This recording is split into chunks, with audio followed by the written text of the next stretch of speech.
Most of time நம்ம பாடி டயர்டாக வீக்காக ஃபீல் ஆகுதுன்னா அதுக்கான மெயின் ரீசன் டீஹைட்ரேஷனாக தான் இருக்கும்.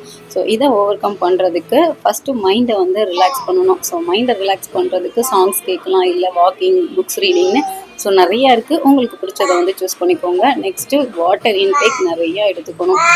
இது கூடவே ஒரு பாத் எடுத்துக்கும் போது இன்னும் வந்து ரிலாக்ஸிங்காக ரெஃப்ரெஷிங்காக இருக்கும். ஸோ டீஹைட்ரேஷனை ஓவர் கம் பண்ணிடலாம். ஒர்க் ப்ரெஷர், கமிட்மெண்ட்ஸ் இல்லை பிஸியாகவே போய்கிட்டு இருக்க டைம்லலாம் கண்டிப்பாக நம்ம வாட்டர் இன்டேக் எடுக்கிறதெல்லாம் மறந்துடுவோம். ஸோ இந்த மாதிரி ஒரு 10 மினிட்ஸ் மட்டும் பண்ணி பாருங்கள். ஸோ கண்டிப்பாக நம்மளோட வீக்னஸை வந்து ஓவர் கம் பண்ணிடலாம். ஒரு 2 டேஸாக வந்து வாஷ் பண்ண ட்ரெஸ்ஸு, அயர்ன் பண்ணுறதுக்குன்னு ட்ரெஸ் எல்லாம் இந்த இடத்துல வந்து சேர்ந்துருச்சு. ஸோ அதை இன்றைக்கி ஃபைனலாக ஒரு ½ அன் ஹவரில் வந்து முடிச்சிட்டேன். இதுக்கப்புறமா சூர்யாவோட ஸ்டடி டைம் தான். ஸோ அவளையும் வந்து கொஞ்சம் கேர் பண்ணணும்னு சொல்லிட்டு ஸோ இன்றைக்கி கொஞ்சம் ஏர் ஃப்ளோவாக இருக்கட்டும்னு சொல்லிட்டு வெளியில் உட்காந்து தான் ஸ்டடி பண்ண ஸ்டார்ட் பண்ணியாச்சு.